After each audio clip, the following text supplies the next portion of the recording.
It's like, oh, can we just take a moment right now and be grateful for the fact that we have air moving through our lungs and that we're healthy?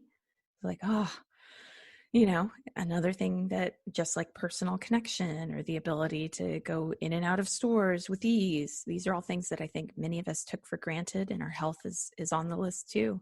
How many days do we notice when our pinky toe hurts, but we don't stop to go, oh, this breath I can take. I'm so grateful. Stay connected to gratitude.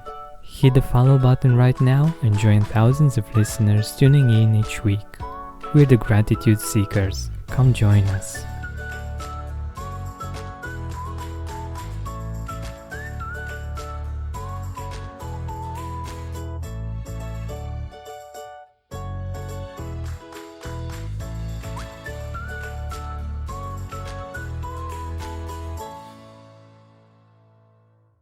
Hi, Gratitude Seeker. Welcome to a new episode of the Gratitude Podcast. Today with us, we have an amazing guest that I'm very excited to be interviewing today. She's the author of The Courage Habit, and she has been inspiring many amazing people, and they say that she offers a kind of clear courage that inspires more courage in others. She has been included in diverse publications such as USA Today, Forbes, Lifetime Moms, MindBodyGreen, and many others. And now, Kate Swoboda is on the Gratitude Podcast talking with us about courage and gratitude. Welcome, Kate. Thank you so much for having me. It's my pleasure, and I'm really curious where our conversation will go and what we will get to explore together. So firstly, let us know a little bit more about you. Mm-hmm. Well, as you mentioned, courage is a theme in my work, but it's not about trying to eradicate fear. It's not about trying to become fearless. I don't actually think that fearless exists. I think that the work of courage is about saying, what is it that I want for my life? And looking at the places where fear has kept us stuck, and then seeking to understand why the fear is there, what need it is actually serving, why it's coming up. And that work developed into looking at how fear-based behaviors become patterns, which then become habits that operate on autopilot. So often you think about people who say, oh, I'm such a perfectionist, or, oh, I'm such a people pleaser. What I say is, well, no one was born that way. These are not habits that are ingrained in us from birth. These are habits that developed. So instead of putting that label of perfectionist or people pleaser on and then operating by default from that place, let's actually look at where it became a habit, what the triggers are for that habit to continue, and then start interrupting that habit and creating courageous behaviors that can replace the fear-based habits. And to that end, that has really become what I talk about. I look at what is the psychology of the individual and what is it that they are trying to do in their lives, and how does fear keep them from doing that from a habit-driven place? Because if we can understand where something's coming from, the origin of it, why it's in place, the need it's meeting, then we can begin to dismantle the power that it has. And that approach, in my mind, also takes us out of what is so often a very binary, a very, frankly, aggressive model of trying to, it's so often like kick fear's ass, tell fear to F off, things like that. And it's like, that's a really aggressive model that actually doesn't do anything other than perpetuate the existing self-wounding. Because if we beat up on ourselves the way that fear beats up on us, It becomes just this game of I hit you or you hit me, so I hit you back. You hit me, so I hit you back. And that doesn't get us anywhere. Yeah, that makes so much sense, and I think it's a very wise perspective on fear and courage. Um, it's I've been thinking about situations in which um, I needed to be more courageous. But I think there is a really interesting detail that differentiates different kinds of courage, in the sense that there is this courage that, uh, like you said, it's aggressive, it's forced.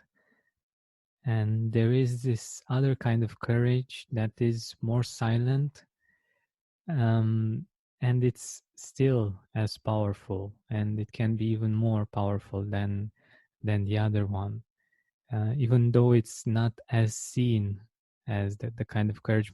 Usually, when I think of courage in general, I think of people that, I don't know, that do extreme sports, for instance, or uh, do all kinds of crazy things. But I think this is another kind of courage that is admirable in many situations, but with which, for instance, I have never uh, been able to resonate. And in the beginning, when I was a child, with my friends, with my guy friends especially, um, the fact that I was not as courageous from that point of view, it made me feel weaker compared to them. But in time, I understood that there are these two types of courage, and that the other one, in my opinion, is more important in the long run, at least. Let me know a little bit. What's your take on this? If you have seen this in your research. Yes, yes. I think you explain it very well. There, I think of what you describe as the courage that's about your way of being. So the courage that is about external accomplishment, which is often particularly male conditioning, which is you got to be tough. You got to never show Yeah. fear. You got to come onto the sports field and dominate, conquer. That is often what men in particular are so socialized and conditioned into. Although women receive a certain level of that too. There's a certain way you're supposed to show up as a woman. Um, Women are often conditioned in terms of heterosexual sexuality to appear always cool, confident, sexy, this kind of like, I don't really care, I'm invulnerable. And what you and I are talking about today is this externally driven appearance of courage that's very performative and moving into a way of being. And people do that in so many areas of their lives. Particularly, I find that people do it with work. They like the outward accomplishments. But as I talk about in the courage habit, I actually opened it with what was my own um, wake up moment around this, which was that I had been a classic overachiever. And I still would say I am an overachiever. I've just sussed out some of the differences. There's overachieving because you like big audacious goals and it enlivens you and you're curious about how far you can push a limit. And then there's overachieving just because it's another notch. It's another to-do list thing you ticked off that looks impressive. And that was where I was orienting from at the time. And I had this real awakening that, yeah, I could knock out a project and do it well, or win some kind of an award, or in school get great grades, but I wasn't particularly happy. And my life was screaming at me with how unhappy I was, through the form of headaches, through the form of being irritated, through the form of being tired all the time, through the form of just feeling a low grade loneliness and not particularly happy. But I didn't pay attention to any of that at the time until I had to, because, I had to show up for work. I had to do the things that I was supposed to do and all of that. And it was a profound grappling with my identity, because this external identity that I had constructed was at odds with the most courageous self within me that was trying to come forward. So we're really talking about courage as a way of being, and that involves vulnerability and connection and all kinds of things that you don't get paid for, you don't get awards for, but they are essential to what it means to be human. Yeah, and I was actually thinking that they help us live more, like experience more. When we're able to be more vulnerable, we can get to feel things on a deeper level because we let ourselves do that. Otherwise, um, we limit ourselves with the walls that we tend to build. And like you said, there are walls that we've built out of fear to protect us from certain situations, and this kind of courage is actually helping us overcome them. And I remember that I chose uh, a courage habit to to to choose some of the things that I feel I'm afraid to do and to do them. And it was very freeing, that sensation to look for those things that I wasn't. So I was feeling the fear. I was aware of the fear, but I wanted to do them to know how it feels if I'm bigger than the fear somehow. And it was so interesting. Of course, not in the sense that the peer pressure that I had to do things that, in my opinion, were kind of stupid, but to overcome my fears in the direction that I wanted. And I think that's an important part as well, isn't it? Well, I put it more in the language of um, less about overcoming fear and more about how do I see, sort of make fear my partner. Okay. And it's a very slight difference. So for sure, I want to overcome fear in the sense that I don't want my fear to hold me back. And I think that's what you're speaking to. Yeah. But I always make the distinction between what it looks like to overcome fear and to work with fear, because at least to me, the language shift puts me in more of a mindset of, okay, I'm not trying to tell fear to F off. I'm not trying to tell fear to go away. I'm understanding that fear is just part of a process. So I'm going to work with it. So, if I was, planning to have a difficult conversation with a family member and I felt fear, I don't want to overcome the fear in terms of trying to shove it to the side where it doesn't exist, so much as I want to understand why I'm afraid and work with the fear. Okay, I'm Mm, afraid because they might criticize me. I'm afraid because if we have conflict, myself and this one family member, maybe other family members would take sides and have conflict with me as well. I'm afraid because, and so as I start to understand these different threads of why I felt afraid, then it also shows me how the fear is a need. When the fear clamps, that's trying to get met, the fear is actually trying to protect me. When the fear comes in and goes, no, no, no, you can't have that conversation, or makes it a little harder for me to breathe and feel calm, it's trying to go, hey, hey, hey, pay attention to me. You don't feel safe here trying to have this conversation. You don't know what's going to happen. It's scary. Maybe we shouldn't have it.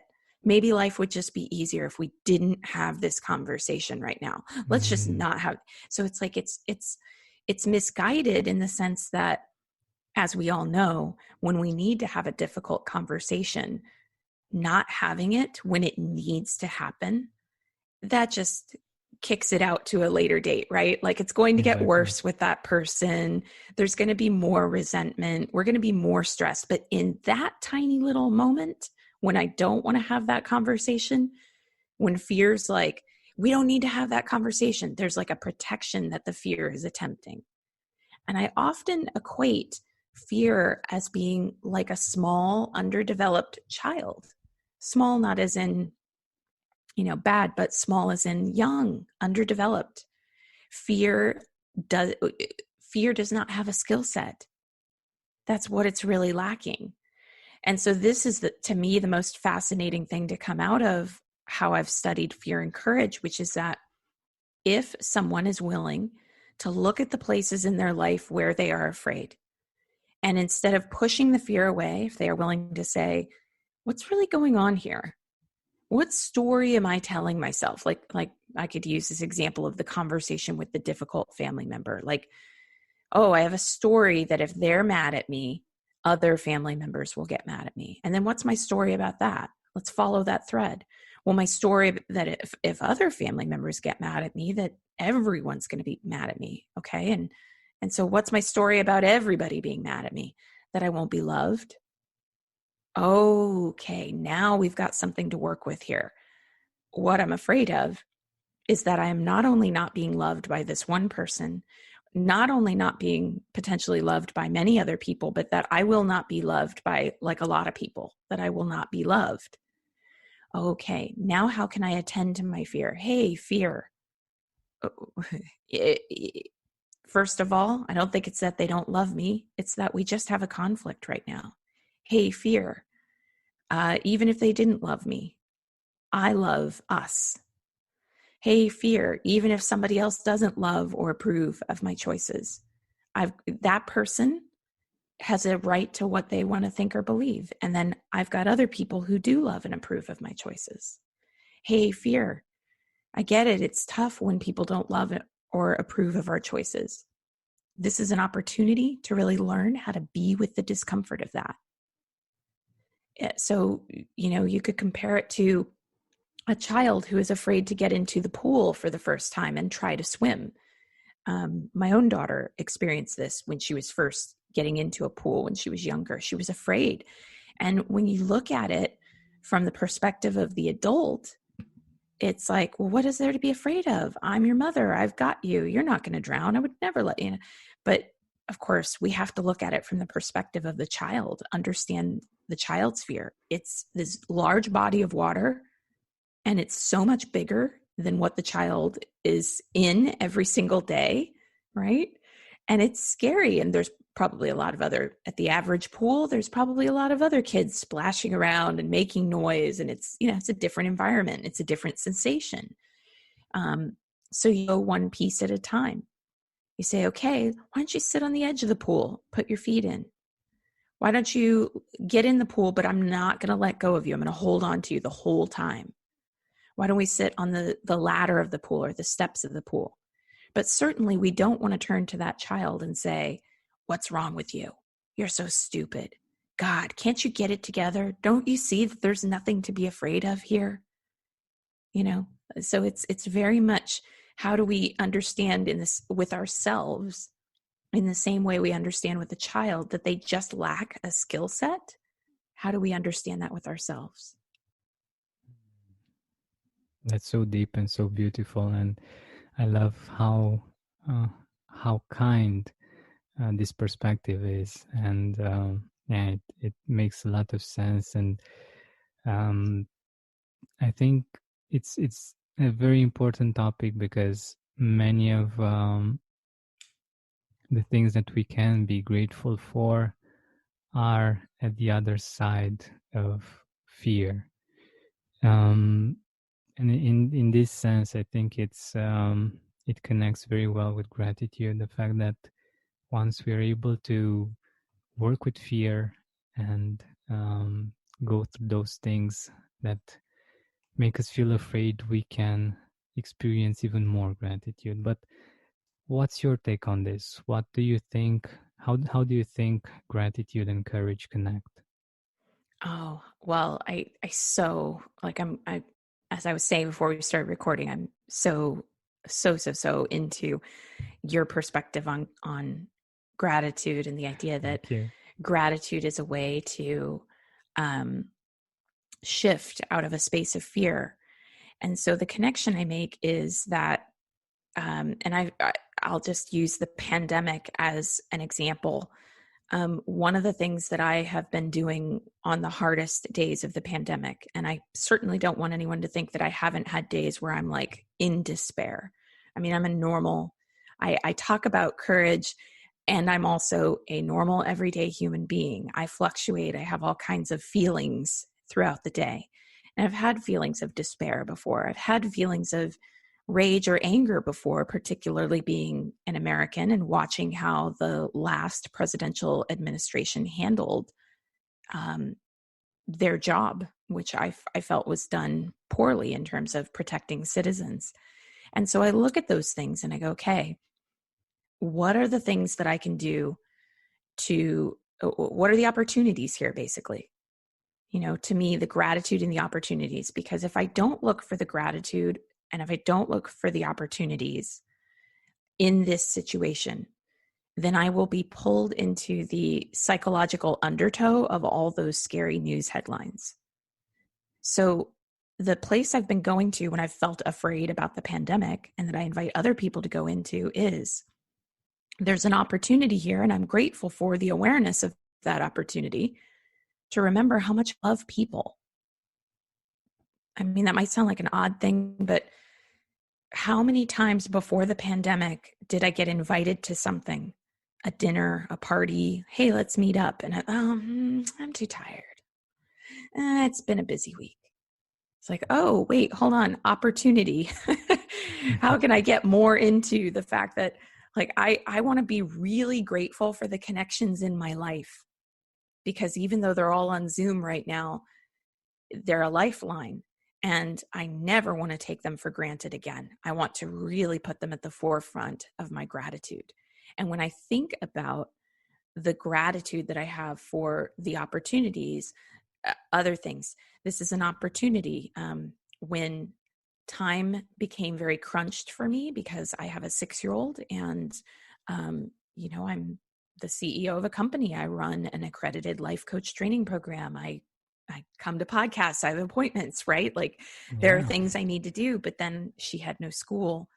What are the opportunities in that? It's like, okay, um, I'm grateful for the opportunity to look at my time, and anything that was not lighting me up has been taken off the schedule.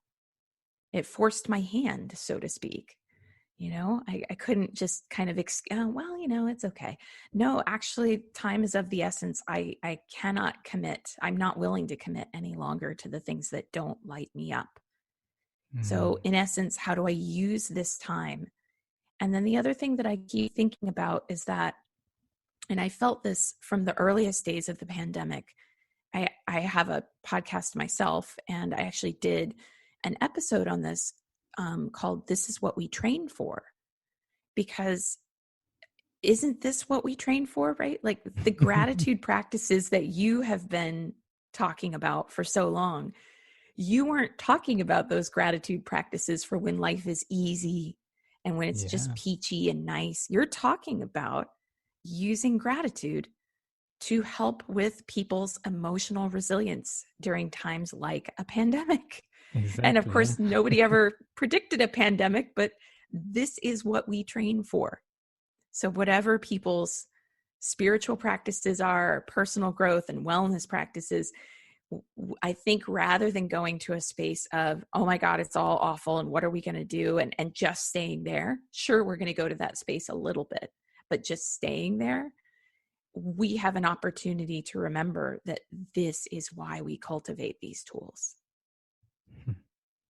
That makes so much sense. It's such a wonderful perspective, and I actually got some emails from people that realized this as well. The fact that it's much easier once they have this habit in place, and even though the challenges sometimes grow bigger by the day, they are still able to find gratitude and to be happy in spite of them. And yeah, it's one of the reasons why I think gratitude is an important habit, as is courage, of course. And The it's one of the things that uh, I don't know how to put it, but it's one of the life's riches. I think having such a habit, like Yeah. gratitude, like courage, because you have that with you no matter what. Like even if you have everything or if you have nothing, you still have that, and you can rebuild anytime if you have them. Yes. That's the way I see things. Yeah. I completely agree. I mean, it's like, can we just take a moment right now and be grateful for the fact that we have air moving through our lungs and that we're healthy? Like, another thing that just like personal connection or the ability to go in and out of stores with ease, these are all things that I think many of us took for granted, and our health is on the list too. How many days do we notice when our pinky toe hurts, but we don't stop to go, oh, this breath I can take. I'm so grateful. Yeah. Yeah, and this is this is amazing. And one of the things that I love to do when something isn't working, whether that relates to my body or with things in the house, for instance, is to realize that okay, um, something might not be working right now. Like you said, I might be there might be a toe hurting or something like this, but the rest of the, I don't know, 300 plus days, it's not hurting and it's totally okay. Or if I don't know, I have a headache or something, it's very interesting to see, maybe not in the moment, because it's not always easy to have this perspective, but seeing the fact that most of of the time it's good. Even if I'm in a fight with my girlfriend or something, when afterwards, like a few minutes afterwards, I realize, oh my god, we haven't fought for so long. It's Hmm. amazing that we actually, it's a time, it's a contrast that helps me see that, oh my god, things are so well actually in general. It's wonderful. It's very interesting. Yes, I agree. I completely agree. So I also wanted to ask you a little bit about the power of habit in general. I know that it's not by accident that you chose the name, the courage habit. Why do you think that's important? Courage in general, like you explained it beautifully, is something amazing to have, but how can we turn it into a habit? Well, I mentioned earlier how the fear based habits like perfectionism or people pleasing, they tend to run on autopilot, and people start identifying as if they are their habits. They say, I am a perfectionist, forgetting that perfectionist behaviors are made up of a series of different, or the habit of perfectionist behaviors, excuse me, are what make up the habit. It's when you are doing, saying, believing things that feed perfectionism that they become habitual. And we often do that on autopilot. Somebody who approaches a new project from the lens of perfectionism, when it has become a habit, they are not thinking to themselves, I know I'm going to work really, really hard at this to the point where I burn myself out. And no matter how good I do at this, I'm going to tell myself that it's not good enough. Mm, That's not a conscious thought. It's just something that people go into without thinking. So, when we look at habits and how they're formed in the brain, my proposition is, what if we were to interrupt those fear based habits so that we can, in essence, disentangle them so that they are not going on autopilot? And then when we interrupt those habits, what if we could replace them with new habits, courage based habits that actually get us to where we want? And so, using the example of perfectionism, what that looks like in the courage habit model is, first of all, Nobody's going to flip a switch and just not be a perfectionist anymore because it's a habit that you've been doing for a long time. And I identify perfectionism, people pleasing, pessimism, and self sabotage as the most common fear based habits people go into. We're not going to flip a switch and just not do them anymore. More than likely, what will happen is somebody will be going into that perfectionistic behavior or that people pleasing behavior. And then suddenly they're going to, because they've decided to be aware and that they know they want to interrupt the habit, they're going to go, oh, hold on a second. I'm doing that thing. I just heard my critic inside saying, you're not enough. Okay, hold on. I need an intervention here. I need to interrupt this habit. And then what I propose is that you move into habits that actually build your courage and your emotional resilience in that moment.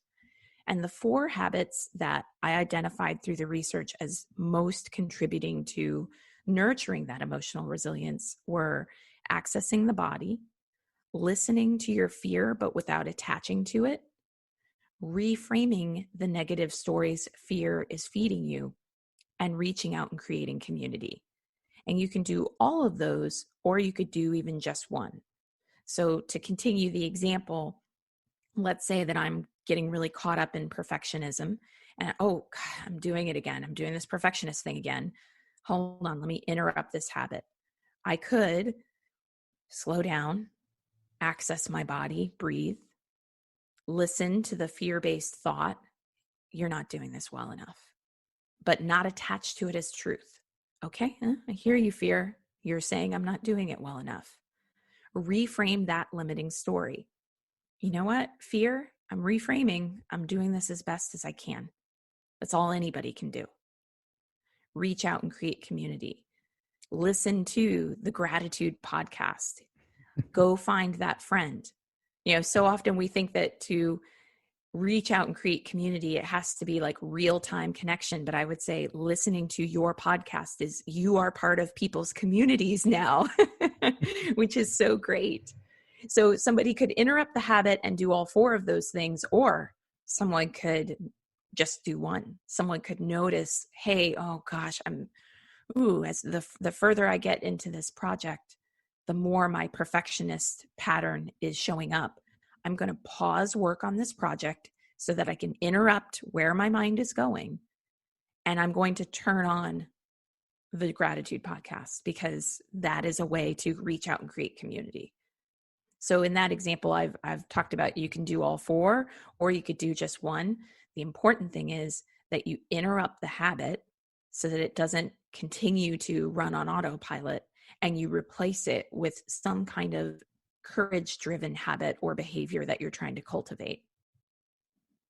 Beautiful. I love it, and I love the topic that you chose. I'm really happy that you chose perfectionism, because I think so many people that are doing great work or that have great ideas just don't do anything because it's not perfect yet, or all kinds of things that have to do with perfectionism, and it's sad, and I feel for them, because I've been there myself at one point, but also they have a lot to offer the world, and it's a pity that they don't do that. So yeah, I think it's a wonderful example, and I'm really happy that you chose it.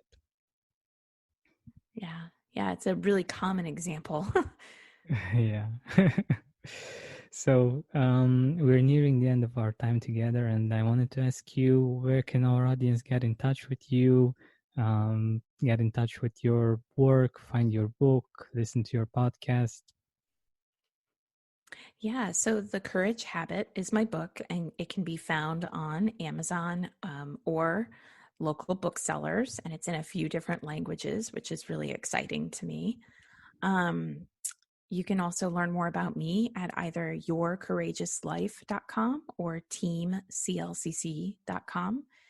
I'm Kate Courageous on Instagram, and my podcasts, I have 2, are the Your Courageous Life podcast and the Craft of Coaching podcast. Beautiful.